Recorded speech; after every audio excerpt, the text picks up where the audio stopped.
हर कुरीतियों से लड़ सकता है, हर तरह की समस्याओं से। और ये एक ऐसा हथियार है, मेटल डिटेक्टर में भी नहीं पकड़ाता है।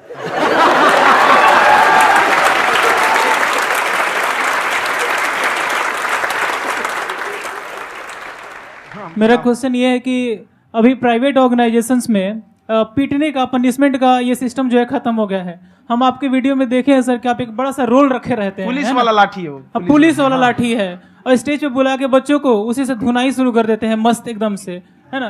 तो सर मतलब कि बच्चे मतलब कि डरते नहीं है आपसे, और इस तरीके से कैसे कनेक्टेड हैं आपसे, है ना। और एक और क्वेश्चन सर, यूपीएससी का जो आप अपना बैच स्टार्ट करने वाले हैं, ठीक है, उसके बारे में बताइए सर, क्योंकि मुझे मतलब कुछ इशू करना है सर, ठीक है। और संदीप सर को देख लिए, मेरा तो वैसे ही हो जाना है।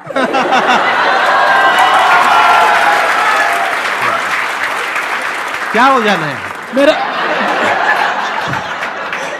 पूरा कंप्लीट करो। I'll be an IAS officer next year because I have seen you sir. My day is like complete sir. All the best. Thank you so much sir. Thank you. पूरा बोला करो। Thank you. देखिए, लड़कों को जहां तक पीटने की बात है, जब पढ़ाने की बात आएगी तो उसको हम पूरे बेहतरीन ढंग से पढ़ाएंगे। लेकिन जब सजा देने की बात आएगी ना, तो वो भी बेहतरीन ढंग से होगा। ऐसा थोड़ी होगा कि बस एक ही चीज बेहतरीन ढंग से होगा। और डर का होना बहुत जरूरी है। ये डर भी अपने आप में एक मोटिवेशन है, क्योंकि जब आपके अंदर एक थोड़ा सा डर रहे ना, तो डर के भागिए मत। एक ऐसा डर जिसको आप लगे कि नहीं नहीं थोड़ा सा और करने की जरूरत है, फिर तो ये हम इसको क्रॉस कर जाएंगे यहाँ पर। तो लड़कों के अंदर ये डर बनाना भी जरूरी रहता है। और रही बात यूपीएससी वाले की, जो आपने बोला, बहुत सारे लड़के वेट कर रहे हैं यूपीएससी की, क्योंकि 2-2.5 लाख फीस सारे लोग एफोर्ड नहीं कर सकते। और हमारा वही रहता है, हम तो ज्यादातर हमारे स्टूडेंट देखेंगे तो किसी के रिक्शा वाला, सब्जी वाला, यही लोग, इनको तो 2.5 लाख रुपया, इनके पास पूरी संपत्ति नहीं होती है, फीस कहाँ से भरेंगे वहां पे, उसके बाद रहेंगे कहाँ से। तो ऑल ओवर इंडिया से, कश्मीर से कन्याकुमारी तक, गरीब से गरीब भी लड़का उसको पढ़ सकता है। यही कुछ 1000 रुपये मंथली, 12-14 हजार साल का पड़ेगा, खत्म हो जाएगा इतना में।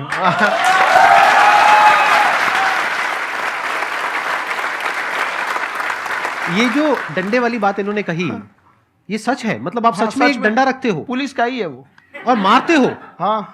कि मतलब अगर कोई लड़की छेड़ता है या ऐसा कोई भी उल्टा पुल्टा काम पढ़ाई करता लिखाई है, कुछ भी गलती करेंगे तो पिटाएंगे वो यहाँ पे, कैमरे पे, ऑन कैमरा, जैसा भी रहे, कुछ भी पिटाना तो उनको फिक्स है।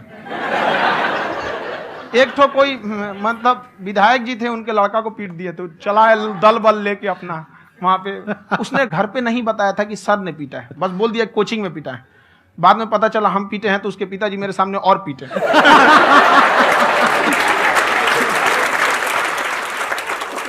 सर आपका सबसे बड़ा डर क्या है, आप दोनों का?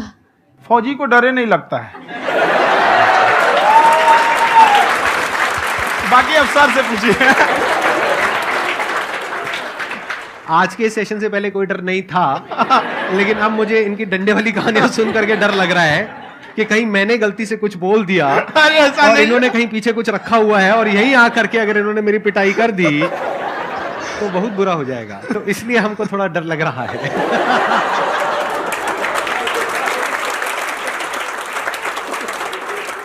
आपकी डेली कितने घंटे क्लासेस होती हैं? 6-7 घंटे। अभी भी खुद ही करते हो आप? हाँ, हमारे स्टाफ परेशान रहते हैं। हम 1:30-2 बजे सोते हैं, सुबह 6 बजे उठ जाते हैं, परेशान रहते हैं। यार इतना क्यों करते हो, है ना? कभी तो उनको भी साथ साथ लगना पड़ता है ना? उनको साथ साथ लगना पड़ता है। हम जग गए तो कोई सोया थोड़ी रहेगा, परेशान रहते, दिन में सोते ही नहीं है बेचारा, कहीं कहीं जाके सोते रहता है। तो हम सीट बांध दिए कि भाई तुम इस समय सो जाना, तुम इधर सो जाना। आपकी शादी हो गई या नहीं हुई अभी? मेरी खुशहाली देख के आप आइडिया लगा सकते हैं।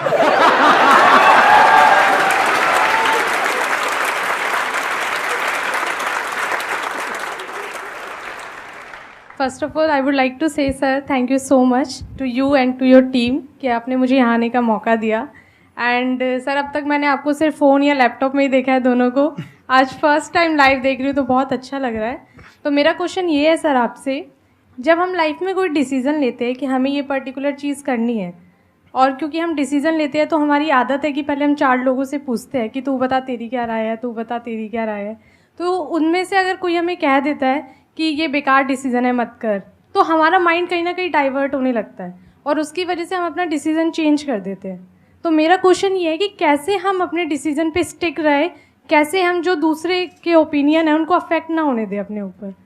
दूसरे से सलाह लेने से पहले एक बार खुद उस पर रिसर्च कर लेना चाहिए, ताकि आप सामने वाला क्या सलाह दे रहा है आपको समझ में आना चाहिए। यहाँ पर ऐसा नहीं है कि कई बार ऐसे होते हैं कि दूसरे वाले को एक्सपीरियंस होता है, तो अगर आपको पहले से आइडिया है उसके बारे में आप बेहतरीन ढंग से रिसर्च किए हैं कि क्या इसमें प्लस पॉइंट है, क्या निगेटिव है, उसके बाद आप किसी से सलाह लेने जाइए। ये नहीं कि मन में आया सीधा बता गड़बड़ा जाएगा। तो वहाँ पे पहले आपको R&D करना पड़ता है, समझ में आया कि नहीं। और जिंदगी हो या गाड़ी, जीतेगा वही जो टाइम पे गियर चेंज कर रहा है। तो डिसीजन चेंज करना बहुत ज़्यादा गलत नहीं है। इन्होंने बहुत अच्छी बात कही है और मैं इसी बात में थोड़ा सा और ऐड ऑन करूंगा कि ये जो आपने कहा ना कि अपने डिसीजन पे स्टिक कैसे रहें, ये कोई अच्छी क्वालिटी नहीं है, क्योंकि टाइम टू टाइम आपको अपने डिसीजंस को चेंज करना होता है। जैसे आपने 4 लोगों से डिस्कस किया, कोई इंसान कुछ पॉजिटिव बोल रहा है, कोई नेगेटिव बोल रहा है, उससे फर्क नहीं पड़ना चाहिए। डिपेंड ये करता है कि वो जो बोल रहा है उसका बेसिस क्या है। क्या वो किसी नॉलेज या एक्सपीरियंस के बेस पे बोल रहा है या ऐसे ही कुछ भी बोल रहा है? ऐसे ही बोल रहा है तो फिर उसकी बात पे ध्यान क्यों दे रहे हो? अगर किसी नॉलेज या एक्सपीरियंस के बेस पे बोल रहा है, फिर चाहे वो पॉजिटिव बोल रहा है चाहे नेगेटिव बोल रहा है, दोनों ही मायने रखता है। उसके बाद में रिसर्च करनी है और फिर रिसर्च करने के बाद में फाइनल डिसीजन अपना खुद का होना चाहिए। अब वो डिसीजन उससे अलग भी हो सकता है जो आपने पहले लिया था, और वो सेम भी हो सकता है। सर मेरा क्वेश्चन दोनों से है आपसे, how to deal procrastination and laziness. हमारा ब्रेन है ना, ये बहुत आलसी टाइप का है, इसको आराम खोजना पसंद है। अब थोड़ा सा भी अब इसको आराम की ओर लेके चले गए ना तो फिर उधर ही रहेगा। आप सोचेंगे 10 मिनट आराम कर लेते हैं ना, तो 10 मिनट 2 घंटा बना देगा। उसको टॉर्चर कीजिए, चल 10 मिनट बाद में। उसको आप उस पर हावी मत, वो कह रहा है कि हमको आराम चाहिए, आपको हाँ आराम मिलेगा, पहले काम फिर मिलेगा आराम। तो आप उसके हिसाब से मत चल। आपका मन कर रहा है थोड़ा सा देख लेते हैं, कोई नोटिफिकेशन आया, आप कोई काम कर रहे हैं, क्यों पहले काम कर लीजिए, बाद में देखिएगा ना नोटिफिकेशन। आप हावी मत होने दीजिए यहाँ पे। अगर आप 5 मिनट भी थोड़ा सा लूज पड़े ना, थोड़ा सा कमर सीधा कर लेते हैं, 2 घंटा बर्बाद कर दिया आपको। हावी मत होने दीजिएगा उसको अपने ऊपर। प्रोक्रेस्टिनेशन को तोड़ने का एक ही तरीका है, सबसे छोटे लेवल पे ले जा करके उस गोल को तोड़ दो। यानी वो गोल बहुत बड़ा है, उसको ब्रेक डाउन करो, उसके सबसे पहले स्टेप पे आ जाओ कि उसको अचीव करने का सबसे पहला स्टेप क्या है। जैसे गाड़ी चलाना सीखना है, उसका सबसे पहला स्टेप क्या है। अगर घर में कोई नहीं है सिखाने वाला या सिखाने वाली, तो बाहर जा करके जो गाड़ी का ड्राइविंग स्कूल है उधर जा करके पैसे दे दो। अब फंस गए ना तो फंसा दो अपने आप को। दिमाग ये लगाओ कि अपने आप को कैसे फंसाया जाए। जब हम फंस जाते हैं ना तो फिर हमको वो काम करना ही पड़ता है। Then there is no looking back. जब तक आप सोच रहे हो तब तक सोच रहे हो, उसको बोलते हैं पैरालिसिस ऑफ एनालिसिस, कि आप सोचते चले जा रहे हो अपने माइंड में, मैं ये करूंगा वो करूंगा वो करूंगा वो करूंगा, और प्रोक्रेस्टिनेट हो रहा है, वो चीज टलती चली जा रही है। तो उसको छोटे से छोटे लेवल पे ब्रेक डाउन करके उसको कर दो, दैट इज नंबर 1। और जैसे ही करना शुरू करते हो, कोशिश करो कि उसको